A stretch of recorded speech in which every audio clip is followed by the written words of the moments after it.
Alya was born into a legacy. The kind of legacy that comes with polished boots, brass medals, and framed photos of men in uniform lining the hallway walls. Her family's lineage was steeped in military pride: grandfather, a two-star general, father, a decorated colonel, two older brothers, each walking in his pair of well-worn combat boots. The Barrington name carried weight in the defense community. It was expected, perhaps even predetermined, that Alya would follow. But no one expected her to lead.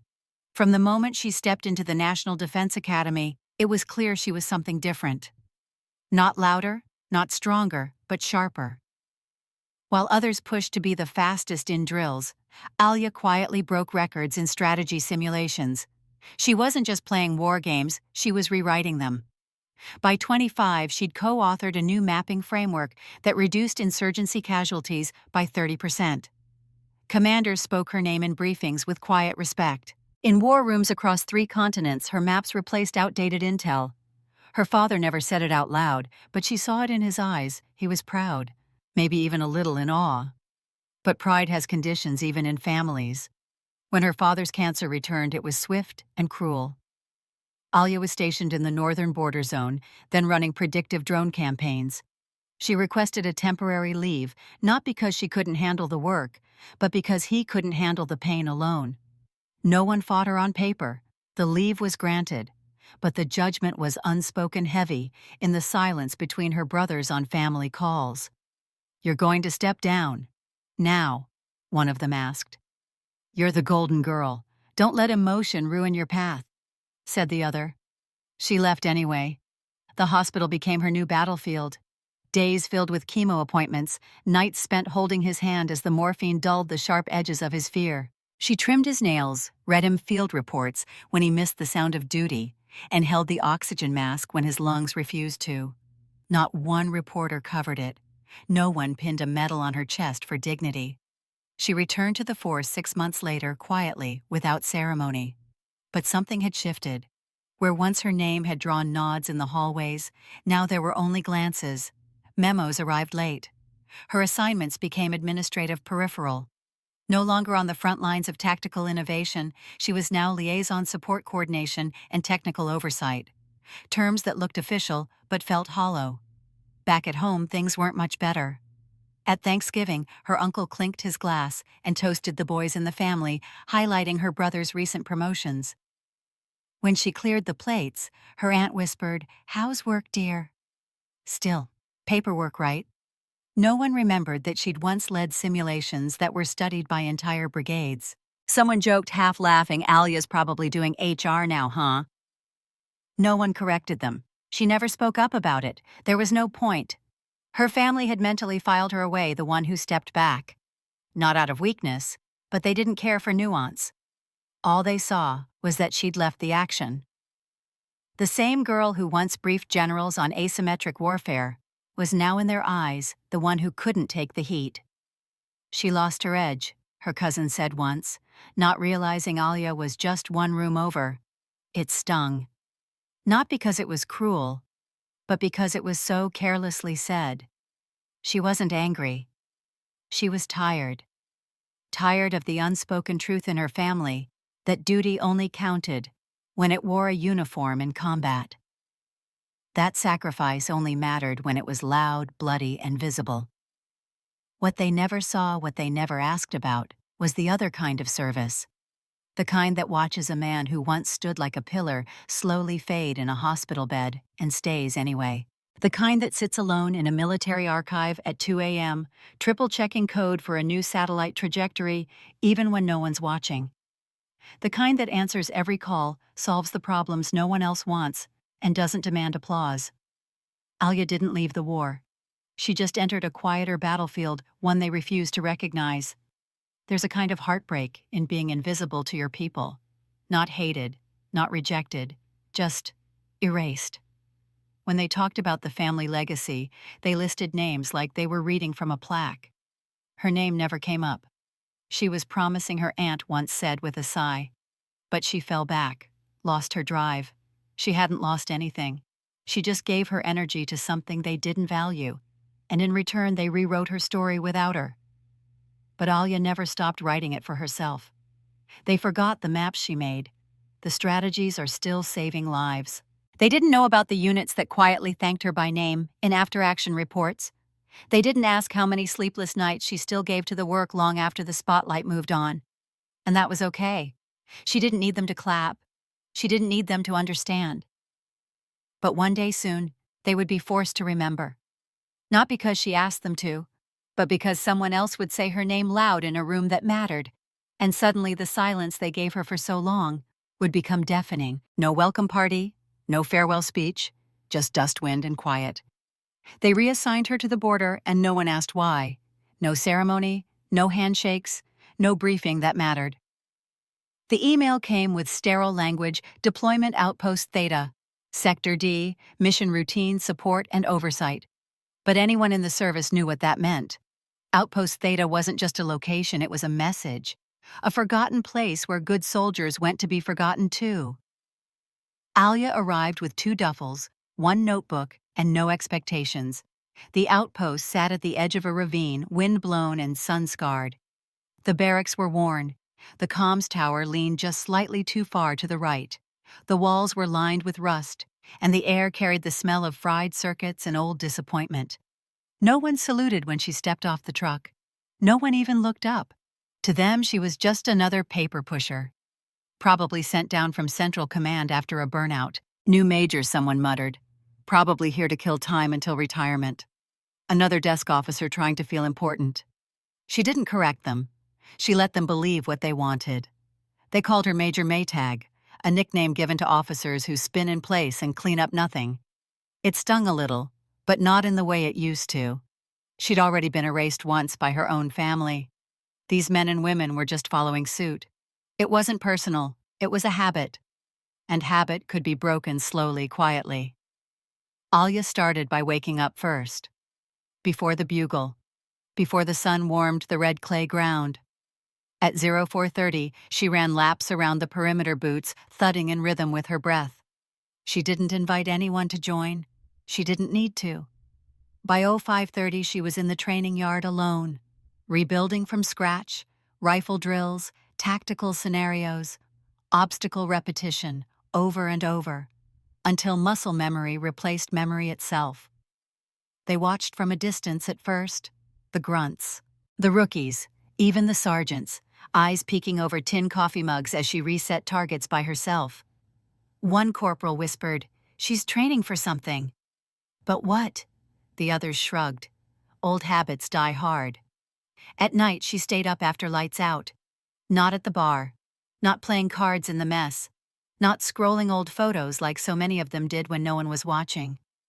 Alya sat at the back of the communications trailer beneath dim LED lighting, surrounded by cables and static.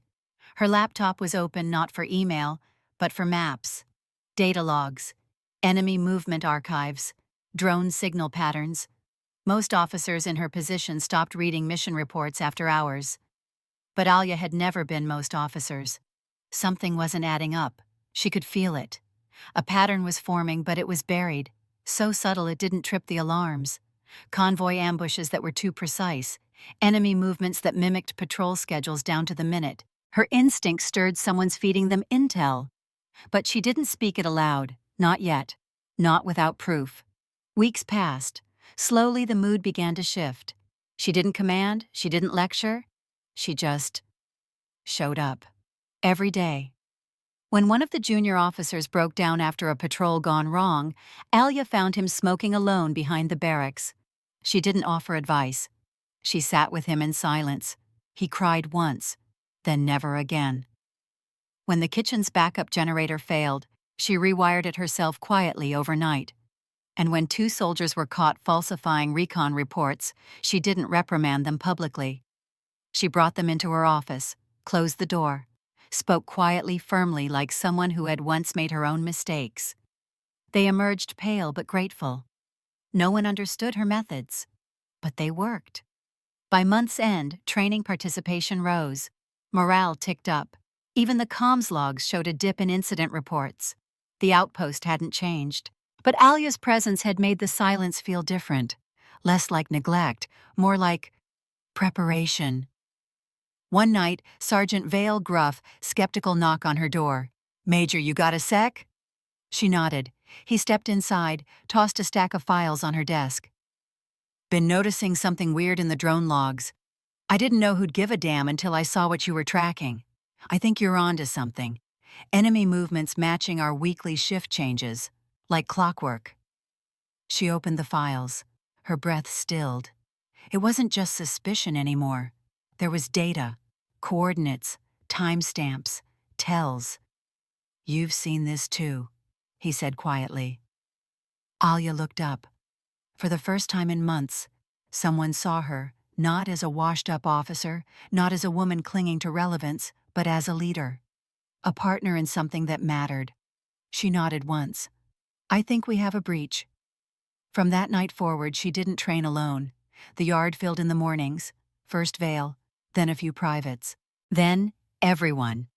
They started calling her Iron Ghost behind her back because she never raised her voice, never sought attention, but always showed up, like steel underwater. They still didn't know who she had been back when her name meant something to the brass, back when her strategy lectures echoed through Central Command. But it didn't matter. She wasn't there for reputation. She was there for the truth. And buried beneath layers of dust, encrypted files, and shifting loyalties, she had found it. The pattern. The leak. The quiet betrayal. It wasn't a war yet, but she knew it was coming. It was supposed to be a routine run, a quiet assignment through a known corridor escorting medical supplies to a forward field hospital. Nothing flashy, nothing dangerous, just a convoy and a schedule. That's what made it perfect for sabotage.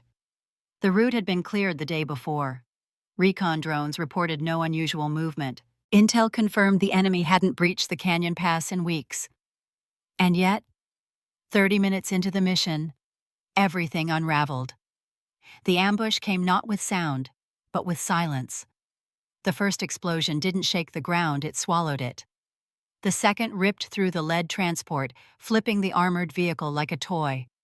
Debris rained down. Men screamed.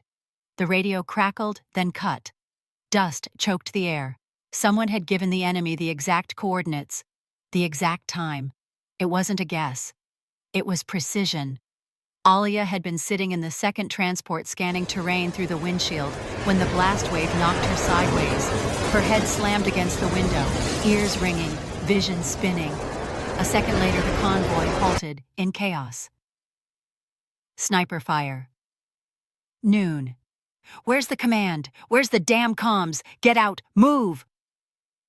The commander, a seasoned colonel from Central, had been riding in the first vehicle. When they pulled him from the wreckage, his left leg was mangled bone visible through torn uniform. Blood pooled fast.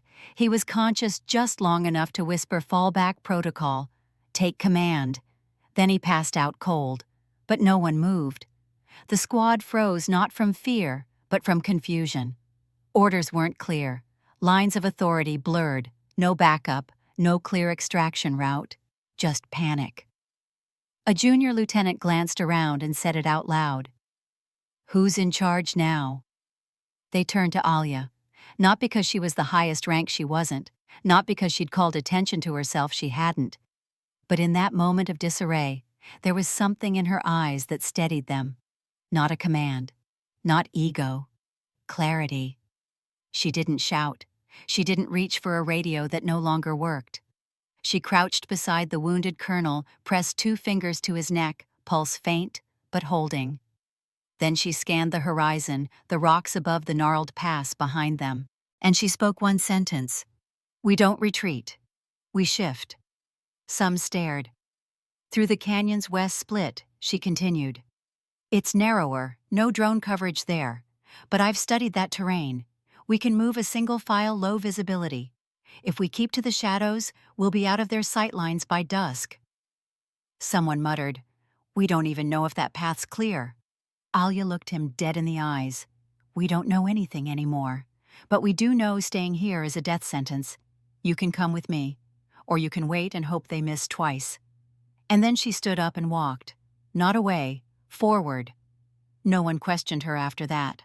The convoy split into smaller units carrying wounded on stretchers made from tarps and steel rods. Ammunition was rationed and signals were kept to hand gestures. No light, no chatter. Every step is calculated. They moved for hours up jagged inclines across loose shale and into darkness. Some stumbled, some bled. But they kept going because she did. Even when the temperature dropped. Even when the radios hissed with nothing but static. Even when they heard shots echo behind them, proof that the enemy was still chasing shadows. She never once looked back. They reached the outpost perimeter just before dawn, bruised, bloodied, exhausted, but alive. All of them. The debrief took place 36 hours later. The colonel was stable but unconscious. Medics confirmed internal trauma, likely from a blunt force impact. Half the squad had suffered minor injuries, but the real trauma wasn't physical. It was systemic. During rest, Alya returned to the comms room. Quietly, like she always did. But this time she wasn't alone. Sergeant Vale appeared at her shoulder with a thumb drive. I pulled this from the convoy log. It shouldn't exist. She raised an eyebrow. A duplicate signal was transmitted from HQ. He continued. Encrypted coordinates. Not just the route, but the convoy speed personnel list. Everything. She took the drive, inserted it. And there it was. A mirrored data packet, time-stamped the night before the mission was sent from a secure uplink within Central Command. That's why they were waiting for us, she murmured. Vale nodded. This was never a random ambush. She didn't take it public, not yet. She collected what she needed, logs, transmissions, troop placement, overlays, timestamps, and compiled them in silence. She didn't seek approval. She didn't even request a formal inquiry. Because she knew how that worked. They would bury it before it breathed. Instead, she secured the files, logged them in a personal hard drive backed by a secondary encrypted key. One day she would deliver it to the only person who could act without being stopped. But for now, she waited. That night, the outpost's dining hall was quiet. Soldiers whispered about what she'd done, how she'd guided them out with nothing but instinct and grit. They called her the Shadow Compass. She sat at the corner table alone, picking at a plate of cold rice and eggs as the murmurs grew. No one cheered, no one clapped. But they watched her now with something they hadn't given before. Trust. The next morning, a small note was left on her desk. Unmarked. Just 5 words. You kept us waiting. J. She folded it carefully and tucked it inside her field manual between a page that read, Authority is earned when leadership refuses to run. There was no ceremony waiting for her. No medal. No standing ovation. Only a summons. A formal curt directive. Report to Central Command Room 614 0900. Internal Review Committee. No subject line, no details. But everyone knew what Room 614 meant. It was the room without windows. Alya arrived in uniform, perfectly pressed, no makeup, hair tied back like always. She carried nothing but a sealed folder in her left hand. The hallway outside the room was lined with polished stone and silence. Security guards nodded, but didn't smile. She could feel the weight behind the steel-reinforced doors, not just hierarchy, but judgment. Inside a long rectangular table stretched across the room, at least 8 officers in full regalia. A few faces she recognized, one general who used to ask her about mapping theory years ago, another colonel who never remembered her name. At the head sat Major General Leland, head of internal operations. To his right, a civilian oversight advisor. To his left, 2 intelligence analysts and a legal representative. There was no chair for her, just a standing space, facing them. Major Alya Barrington Leland began without looking up. Thank you for coming. It wasn't a thank you. It was an obligation wrapped in formality. He glanced at a report on the table. We've reviewed the debrief from Outpost Theta. Your name appears repeatedly, notably about decisions made outside the chain of command. Another officer cut in. Why didn't you yield authority to the next in line? A third added. Your actions, while arguably effective, were unauthorized and potentially destabilizing. You risked further ambush. You bypassed protocol. You created disorder. Disorder. She'd led a wounded unit through a sniper-filled canyon with zero support and brought every soldier home alive, and they called it disorder. But Alya didn't flinch. She didn't interrupt. She didn't defend herself. She simply placed the folder on the table, unsealed it, slid it forward, and said quietly, "I have something for the record." They opened it. First page, a heat map showing troop movement patterns. Second, a log of signal duplications. Third, transmission metadata timestamps from a classified central command relay. Fourth, an audio recording transcript. Not hers, but a voice-comm mail issuing location coordinates with time signatures that match the ambush. Every page was labeled, indexed, time-stamped. There was no anger in her voice, no bitterness, only, "I believe this was an internal leak." The coordinates were passed 2 hours before the attack. The data came from your servers, and the voice on the tape, "He has clearance above mine." No one spoke for a long moment. Even the legal officer stopped writing. Then General Leland narrowed his eyes. "Are you accusing someone from this room of treason?" She didn't blink. "I'm not accusing anyone. I'm presenting facts. You can draw your own conclusions." Silence rippled across the table. No one met her gaze. Then, a chair scraped. Someone stood. Commander Rashid. Tall, quiet, decorated. A combat leader with 30 years in field ops. He had arrived late, unnoticed, and seated at the back of the room until now. He stepped forward slowly, looked at every person in that room, one by one, and then with a voice so even, it cut the air like a blade, he said, "You want to know who was in command that night?" He pointed to her. She was. No one interrupted him. "Our convoy was compromised. I was critically wounded. My XO froze. Comms were dead. The protocol was useless. I'd led troops through 3 deployments, and I've never seen a breakdown that fast." He paused. His tone sharpened. "And if she hadn't stepped in without asking for permission, without hesitation, we'd all be dead." He turned to General Leland. "So if this committee wants to lecture her about crossing boundaries, maybe we should thank her for crossing the right ones." No one moved. "Because if Major Barrington hadn't made that call," Rashid continued, voice rising slightly, "I wouldn't be standing here. And you wouldn't have anyone left to interrogate." The room changed after that. Not immediately, not obviously. But Alya saw it. How the general's pen stopped tapping. How the legal officer slowly closed his laptop. How 2 of the analysts suddenly found it difficult to make eye contact. For the first time in years, no one was questioning her competence. No one was asking her to prove her worth. Because someone they couldn't ignore had said the truth out loud. She led the mission. She saved them. And she brought the truth back with her. The review ended early. Leland didn't apologize. But he didn't charge her either. "We'll be in touch," he said coldly, as if the facts on the table hadn't just burned through every layer of political protection. She nodded once, then turned to leave. As she reached the doorway, someone muttered under their breath, almost involuntarily, "That's her, the one who walked them out." Outside the hall was brighter than when she'd entered. The silence didn't weigh the same. She walked past 2 lieutenants who snapped to attention, not because protocol demanded it, but because respect did. In her hand, she still held 1 copy of the evidence. She'd brought 2. The other stayed on the table. No medals, no headlines, no apology. But this time, no one dared look away. The headlines didn't say her name. No front-page photo, no press conference, no morning talk show discussing her decisions.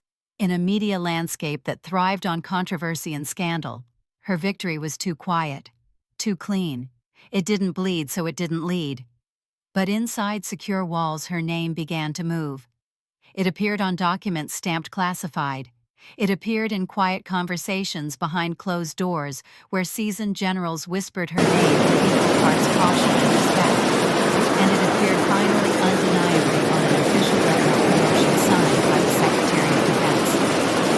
Effective immediately, Major Alya Barrington is appointed to the rank of Brigadier General, assuming full command over counterintelligence and asymmetric threat strategy across the Southern Command region. The highest position ever granted to someone who had once been written off as a quiet admin, as a woman too loyal to duty and not loud enough for attention. But Alya didn't smile when she received the news. She didn't cry either. She simply folded the letter in half, slid it into her bag, and went back to her desk. When the planning committee reached out to organize her pinning ceremony, the formal induction, the media ops, the stage lights, and photo opportunities, her response was swift. Declined. The aide on the other end of the line paused, confused. General, it's tradition. The secretary herself was planning to attend. There'll be a citation. A speech Alya cut in softly but firmly. I'm not here to give speeches. I'm here to work. So there was no applause, no trumpet, no champagne, just a plain envelope on her desk the following Monday. Inside it, a single silver star wrapped in velvet. Her new rank. She placed it gently inside a drawer, closed it, and opened her field map. The office she'd been given wasn't much. A converted storage room on the third floor of Southern Command HQ tucked between a vacant briefing suite and a utility closet. The walls where bare paint was slightly chipped near the floorboards. The ventilation hummed with faint static. She liked it that way. It reminded her of the outpost, of Theta, of where the work had always been real. One wall in the room was entirely covered with a tactical map of the region, not the decorative kind handed out at briefings. This one was lived in, marked, updated by hand. On it were dozens of pins, red ones mostly. Each red pin marked a location where intelligence had either failed or been silenced. Places that still held questions no one wanted to ask. Patterns that didn't make the news. Lives that vanished with no explanation. She didn't see statistics when she looked at that map. She saw faces, boots, radios gone dark. Soldiers walking into traps with bad data and good faith. This was what no one celebrated: the invisible war. Not fought with bullets, but with whispers, manipulations, digital ghosts, and betrayals in fluorescent-lit buildings. Her war. Now, her command. Within weeks of taking office, Alya rewrote the protocols for how threat data was cross-verified. She installed a 3-point review system for field intel bypassing traditional hierarchy to eliminate bottlenecks. She launched silent audits of communication traffic stretching back 5 years, scrubbing, testing, comparing. No one could say exactly what she was doing, but they knew something had changed. Response times got faster. Misdirected missions dropped by half. Remote bases reported clearer guidance, more accurate support. A dozen compromised agents were quietly extracted from zones where they had been unknowingly exposed. She didn't issue memos announcing these results. She never said "told you so." But every field officer in the Southern Division began to repeat a new phrase among themselves. She sees things others miss. A few months into the role, an intern named Mason, fresh out of Georgetown, smart and eager, was assigned to her operations unit. He asked one day hesitantly while helping her sort through coded reports, "General, if you don't mind me asking, why here?" She looked up surprised by the question. "Here." "Yeah. I mean, you could have asked for any post. Pentagon, Overseas Command, Joint Task Force. But this place? It's small. No press. No political lift." She didn't answer right away. Instead, she turned toward the map on the wall. Let the silence fill the room. Then finally, "Because this is where they stop looking." She pointed at the cluster of red pins. "That's where I start." Mason didn't ask again. Visitors came and went, officials in dress blues, analysts, with folders tucked under their arms, officers offering updates on regional threats. Some tried to shake her hand with performative enthusiasm. Some tested her phrased things in ways that sought weakness. She offered them nothing but clarity, a single tone, a single sentence. If it's not helping, the mission, don't bring it into the room. They learned quickly. You didn't bring drama to her door. You brought intel, solutions, or you didn't come at all. And yet, beneath the steel of her tone, something lived. She still took time to write thank you notes, real ones, in ink. She still remembered the birthdays of her team, quietly leaving a card on their desks before sunrise. She still kept a list taped behind her cabinet door, a handwritten column of every name lost in the breach she survived and every name she helped bring home after. Not for show, for balance. They never wrote her story in the newspapers. But one day, an anonymous post appeared on an internal military forum used by junior field officers. It read, "She turned down the podium, but gave us back our footing. She doesn't need the spotlight. She makes her maps." The road home felt different now. Not because it had changed, it hadn't. The fields were still stitched in gold and green, scattered with barns that leaned slightly with age. The houses still carried the dust of generations, and the same rusty mailbox still sat at the end of her family's gravel drive, crooked and faithful. But Alya had changed. She hadn't been back in over 2 years. Not since the funeral. Not since the day everyone stood to honor her father, except of course the family who'd once whispered about her failure behind closed doors. No one had asked where she'd gone. No one had looked closely enough to see that she'd been rising. But today wasn't about proving anything. Today was something else. She parked outside the old farmhouse. The porch creaked beneath her boots just like it used to when she was a teenager sneaking out after curfew. A wind chime she remembered from childhood still hung beside the door, bent, missing one metal strand, but singing anyway. Her uncle stepped out before she knocked. He looked older, a little smaller, as if time had quietly peeled back the edges of the man who once told her, in a room full of relatives, that her place was better behind a desk than behind a rifle. For a moment he just stood there, holding his breath. Then he bowed his head. It wasn't dramatic. There were no grand apologies, just a nod, a moment of gravity, a kind of surrender, and that was enough. Inside the house smelled like cinnamon and dust. Her aunt was at the kitchen counter folding laundry that had no owner anymore. Her cousins stood in the living room holding coffee cups they didn't drink from. No one said much, until one of them, a cousin named Julia, the same one who'd once laughed when Alya was reassigned, stepped forward. She held something in her hand. A clipping, a printed-out page, not from a newspaper, but from a military briefing leak passed around among officers, shared in whispers. At the top, Southern Division Counterintelligence Command Transition, Barrington A. Julia looked at it, then at Alya. "I didn't know," she whispered. None of us did. We thought you'd just disappeared. I'm sorry." Alya didn't say, "It's okay," because it wasn't. But she also didn't say, "I told you so." She simply nodded. Forgiveness doesn't always have to be spoken. She left the house before dusk and walked the familiar path behind the farm, the same dirt trail her father used to walk with her every Sunday. Back then, he'd bring a compass and a folded topographic map instead of fairy tales. Where other girls were told stories of castles and dragons, she learned about coordinates, terrain, shadows, and how to find true north when everything else failed. "You always know where you are," he used to say, tapping the map, "if you know where you come from." That trail ended at the family plot, a row of stone markers behind a low iron gate, simple, modest, nothing about rank or medals.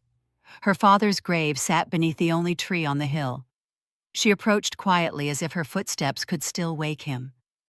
She knelt in front of the headstone, reached into her coat pocket, and pulled out a velvet box. Inside, her newly minted silver star, the mark of her rise to brigadier general. No spotlight, no crowd. Just the metal and her hand and the weight of what it meant. She placed it gently at the base of the headstone and whispered, "I didn't give up. I just took the long way around." There was no voice in return, no wind lifting dramatically, no cinematic cue, only the stillness of evening, the rustle of leaves, the sense quiet deep that he already knew. She stood and looked out at the land below, at the village, the rooftops, the fading light catching the tips of the wheat fields. Not long ago, she thought she'd lost this place. That home had closed its doors to her. But it hadn't. It had just waited. On her way back down the path, she passed 2 kids playing near the old fence. One of them, mud on her jeans, bruised knees, wild hair, stopped and stared. "Are you in the army?" the girl asked. Alya paused, then smiled. "Something like that. Did you win something?" She looked back toward the tree, then down at her empty hand. "Not exactly," she said. "But I didn't lose either." The girl nodded as if that made perfect sense, and ran off. That night, Alya slept in her childhood room. Same wallpaper, same tiny desk, same a crack in the ceiling that looked like a lightning bolt if you turned your head the right way. She didn't unpack her bag. She wouldn't be staying long. But for the first time in years, she rested without weight, without needing to prove, without needing to fight. Home hadn't changed much. But the girl who left, she had returned a woman who could walk straight through silence and leave it softer behind her. She never appeared on television. There were no documentaries made in her honor. No interviews were conducted where she sat under warm lighting to recount her story. No awards show where someone read her accomplishments into a microphone while an audience clapped politely. She declined every request, politely, firmly. Alya Barrington didn't need the world to remember her. She just needed the right people not to forget. Her office remained the same after the promotion, still tucked between a storage closet and a briefing room that no one used. Still small, still quiet. The only luxury she allowed herself was a larger map on the wall, one that spanned the Southern Command region. From the outermost surveillance towers to the hills, no satellite could see clearly. Every red pin marked a place she'd studied. Every faded blue marker showed a path no longer safe. And in between, she charted her corridors unofficial, unlisted, but built from instinct and hard-won data. The maps never lied. But they required someone who could read between the lines. Every week, a new situation report would arrive on her desk. Unit Alpha missing 2 days past the checkpoint. Unit Rescue Bravo coordinates unknown suspected trapped in hostile valley. Convoy Echo contact lost dust storm interference likely. Others might panic. Others might call it a briefing. Build a panel, draw arrows across a whiteboard. Alya worked alone. She would close the door, turn off the overhead light, turn on the desk lamp, instead the same one she'd taken with her from Outpost Theta. Then she'd open the last known location, compare satellite data, cross-reference with transmission trails, and always quietly, patiently, she'd mark a path. Not the obvious one, the one that worked. Within hours, the stranded unit would receive a direct transmission. No grand explanations, just a single file, an extraction route. Clean, short, precise, marked with terrain notes, estimated time, and fallback options. There were no credits at the bottom, no signature.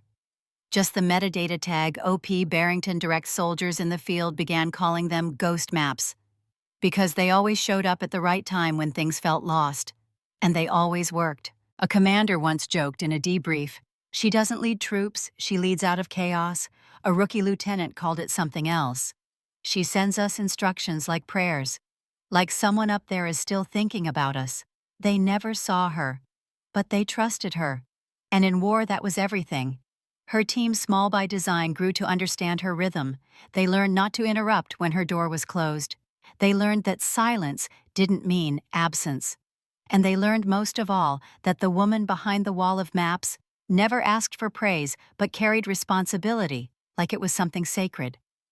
In the corner of her office next to the encrypted server bank, there was a small framed note, a handwritten message, yellowing around the edges now but still clear. "She never failed. We just failed to see her." It was signed simply Rashid.